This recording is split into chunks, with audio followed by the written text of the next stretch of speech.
Jake Secret, Chapter 2. The next morning, Jake woke up and he was devastated to find out that he had yet again soaked his goodnight. Jake started bawling his eyes out, and then his mother walked in and said, "Jake, honey, what happened?" Jake said, "Mom, I soaked my goodnight." Well, Jake was bawling his eyes out. Jake's mother put her hand on Jake's shoulder and said, "Oh, Jakey, it's fine. Just get that wet goodnight off and go down and eat breakfast." Jake said, "Okay." Jake took his wet goodnight off and went down to eat breakfast with his sister Katie. When they were done eating breakfast, they went to school.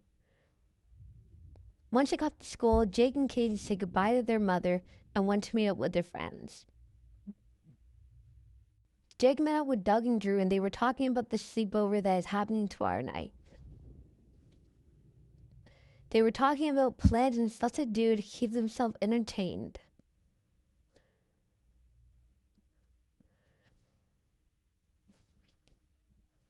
Jake had an idea of pulling an all-nighter. Doug and Drew said that would be fun, but they would probably be exhausted the next morning, so they said that they should probably get some sleep. Jake was scared about that because he did not want to wet the bed. But Jake would have his good night with him. But if it leaked, we don't know what would happen.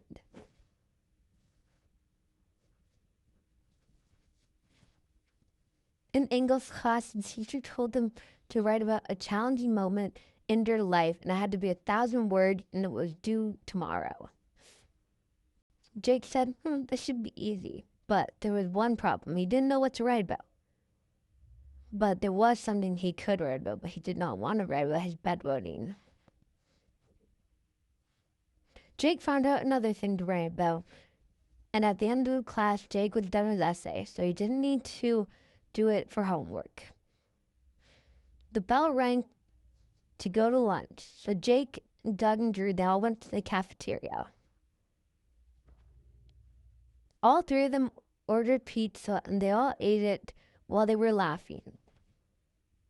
They made their plan for a sleepover. They said they were going to do prank calls, ding-dong ditch, play video games, and do all sorts of other stuff. They were all talking, and then the bully walked in. The bully was Daniel Smith. Daniel Smith was a big guy, muscular, and he had abs, and he had so many girls wanting to date him. Daniel Smith bullied Jake, Drew, and Doug. All of them lives were miserable because Daniel Smith made all three of their lives miserable. They ate their lunch quick and got out of there before Daniel Smith could torment them.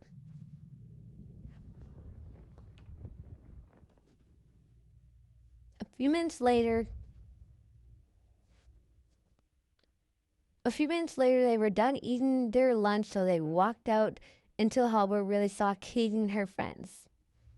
Katie saw Jake and said hi to Jake. Jake said hi back. And then Katie was wondering why Jake was bawling his eyes out this morning.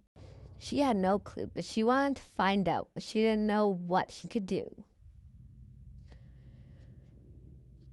The next period was math class. Jake, Doug, and Drew all went to math class, and today was their math test. Jake forgot all about his math test, and now he was so nervous because he didn't want to fail it. They got handed the test, and they had an hour to finish it. The whole class finished it, and Jake felt pretty good about his test, even though he forgot about it. The bell rang, and Jake met up with Katie to go find their mom so the mom could pick them up. Jake said goodbye to Doug and Drew, and then he left. Jake and Katie's mom picked them up and took them home. Once they got home, Jake went to his room and went on his Xbox to play video games with Doug and Drew. They played Call of Duty Warzone 2 for a long time. Then it was dinner time. Jake went down to dinner and so did Katie. They ate dinner, and after dinner, Jake went up to his room to play some more Call of Duty with Doug and Drew. They played a game, and then Doug had to get off, so Jake and Drew continued playing. About an hour later, Jake's mom called Jake to the bathroom. Jake went to the bathroom and said, "Why are you in the bathroom?" Jake's mom says, "Jake, time to take a shower." Jake said, "Okay." So Jake went to Drew and said, "I gotta go." And then they got off. Jake took a shower. Once his shower was done, it was 8 o'clock, so Jake had to put his goodnight on. Jake put his goodnight on and just went to his room for the rest of the night. At 8:30, Jake's mom came in and told Jake to go to bed. Jake said, "Okay." Jake went to bed with his goodnight on, and he was hoping he didn't wet to bed.